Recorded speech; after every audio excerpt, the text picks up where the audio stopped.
Hi, my name is Caleb Scheidegger, and this is modeling and analysis of oil between a shaft and bearing for my engineering analysis problem set 4.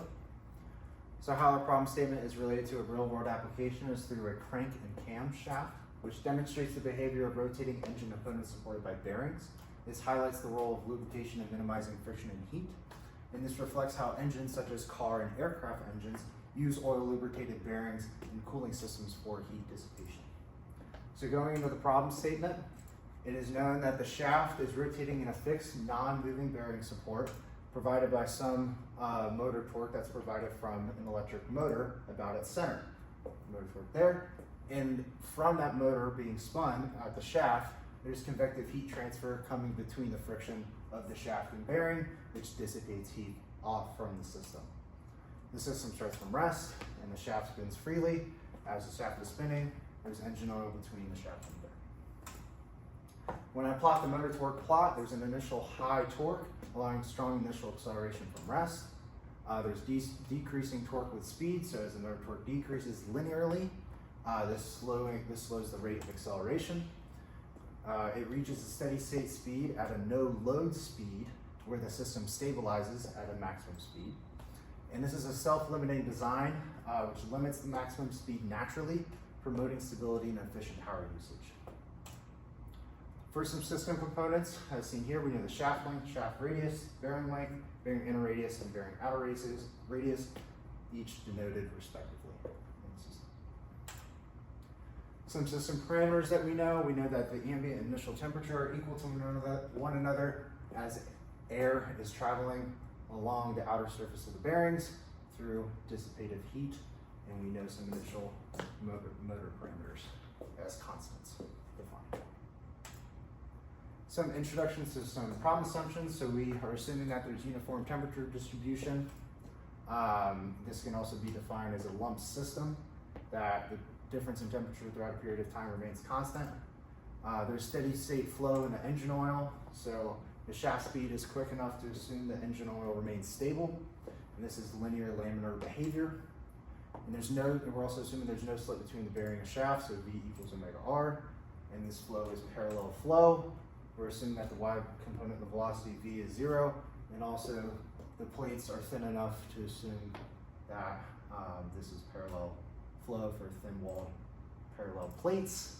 So looking at the surfaces between R1 and R2, it can be modeled as such, and we're assuming that, and we're saying that the viscous shear, tau, is equal to the dynamic viscosity multiplied by the difference in velocity through this separation of plates, and it can be modeled linearly through these plates, going through engine oil. Some initial objectives. We want to find conservation of momentum for omega with respect to time and show it as an explicit analytical solution. We're going to plot that from 0 to 2 seconds.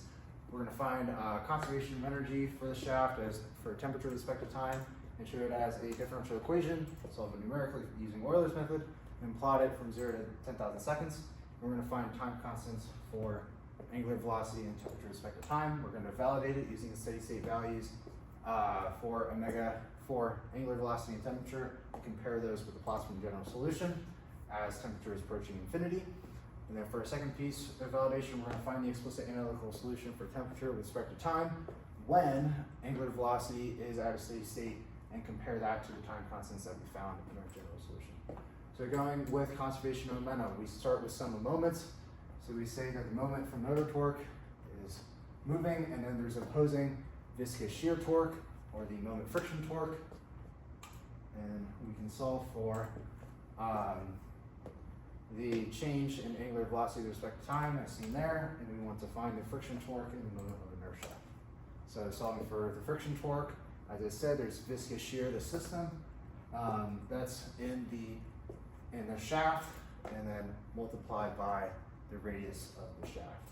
So as we see here, viscous, and then it's changing with respect to velocity as it's moving through separation of plates. That is how it's defined for thin-walled parallel plates, because plates are very thin. And then we're going to plug that in, rearrange and simplify. There's our moment of friction torque. And then looking at moment of inertia for a cylinder through its center, 1/2 mr². Looking at the shaft, so we're going to use R1. For the mass that can be found using the volume of the shaft multiplied by its density, which I found to be 7,750 kilograms per meter cubed for a stainless steel type. It wasn't defined, so it could vary, but that is the density that I found. So going with further into conservation momentum, we can plug those moments in. And simplify, we can apply an arbitrary term b to simplify the general equation. We can solve this explicitly, obtain a separable differential equation. We can integrate, starting at rest. We're going to use substitution. See there, integrate.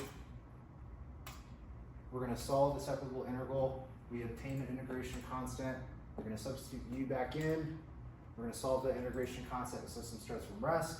So angular velocity and time both equal 0. We're going to plug that integration constant back in. We're going to rearrange and combine like terms. We're going to divide that over and then exponentiate both sides, and then we can obtain our explicit analytical solution. So solving that, just to recap, it's our explicit analytical solution with the terms that we plugged in. And then we can then plot this solution for 0 to 2 seconds, and it can be seen that that initial high torque actually matches our expected plot because it reaches a steady state speed very quickly throughout this range of 2 seconds at 69.36 radians per second. So then now going into conservation of energy, we're going to use the total system energy equal to that of the heat transfer in minus the work coming out. But our system uses the work coming in from the motor subtracted by the heat generated from friction. So work in minus work equals minus work out, and then heat transfer in equals negative heat transfer out. So work in is the moment torque times angular velocity, and then heat transfer out is the convective heat coefficient multiplied by the surface area of the system, and then the difference of ambient temperatures. And then total energy system is the internal energy plus the kinetic and potential energy components. We have no potential energy. It is just fixed rotating, and then you note these components right there, and convective heat transfer from dissipation. And then we're going to define some parameters. So specific heat capacity, C sub P. I define that as 500 joules per kilogram per Kelvin. I found that in the fluids textbook. Same with the density, it could vary. And then the surface area of the system. So we're looking at the outer layer of the system where there's heat dissipation. So looking at R3. And then looking at conservation of energy to obtain a differential equation, we're going to derivate. So we're going to use that. Here we're going to plug in for angular velocity with respect to time. Since the time scales are so small, this is a reasonable assumption for us to plug this in because it reaches steady state speed very quickly with the difference in how the temperature changes with respect to time. Plug that in, cancel terms out, simplify and solve for differential equation for temperature. We're going to apply Euler's method. So it's a method for approximating solutions of differential equations. Here's our two equations. We're going to obtain temperature with respect to time. We're going to plot that from 0 to 10,000 seconds, and we obtained a steady state at 33.57 degrees C. And with that, it does have an initial high torque, so it does reach its steady state fairly quick, although it is through 10,000 seconds. It does ramp up somewhat slowly and then dissipates heat to reach that steady state. And then looking at the time constants, we're going to find the time constants. So the time constant is defined as the time required to reach approximately 63.2% of the way from its initial value to its final steady state value. So given the general form for a first order exponential system, exponential right there, so it's 1 divided by tau. So that's our constant right there, and then we get 0.1443 seconds. And then looking at time constant for temperature with respect to time. So we have the steady state temperature that we find subtracted by the ambient temperature, and then plus the initial temperature of our system, which the ambient and the initial are equal to one another. So we get that value, and then we see it across the plot curve, and then where it intersects down to the time scale is our times constant at 1,474.4 seconds. So then looking at validation, we're going to find the steady state values for angular velocity and temperature and compare with the plots in the general solution as time approaches infinity. Why are we doing this? We're going to affirm the correctness and accuracy of the transient model. We're going to validate that the numerical methods are stable and reliable. And we're going to catch any potential issues in modeling setup. Second piece of validation, we're going to find the explicit analytical solution for temperature with respect to time when angular velocity is at a steady state value and compare that to the numerical time constants that we found in our general solution. Why are we doing that? We're going to simplify the energy equation and solve for temperature with respect to time analytically, which reveals the time constant of temperature, and it's similar to that of the time constant with angular velocity. And then also this is going to ensure the accuracy of our transient solution, and this should justify the disparity between the angular velocity and temperature with respect to time constants, because there's a very large difference in their time scales, which should give us a clear understanding of the system's dynamics. So looking into validation, solve for a steady state of angular velocity. It's not changing with respect to time, so it's 0. Plugging values, we get something very similar to our general solution for angular velocity at steady state. Solve for temperature at steady state. So start with the differential equation, and then that's not changing with respect to time, so it's 0. We're going to reorder, plug in values, and then it is 33.58 degrees Celsius, similar to our general solution form.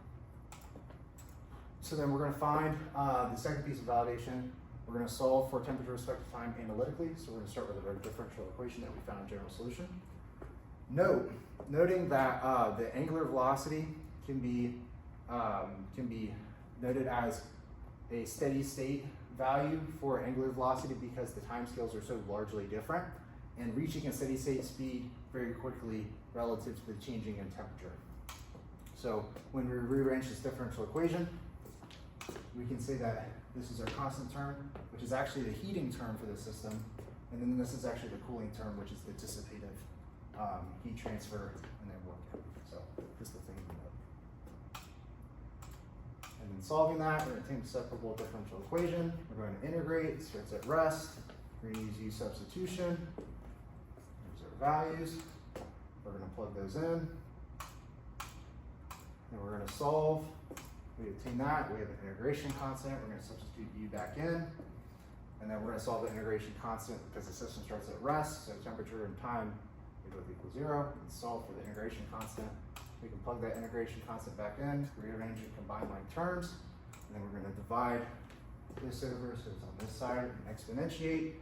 So then we have the E. We can rearrange and solve for temperature with respect to time, and then this is our explicit analytical solution. So now we compare time constants. So given in the general form of the first order exponential system, as we saw in the general solution that we found for angular velocity, we have that equation. We just reorder that. That's the time constant. That's our term B that we found. So this is the dissipative heat for heat transfer, and that's our time constant at 1,477.32 seconds that we found for our solution, which matches our general solution as a good form of validation. Here are my references. Thank you.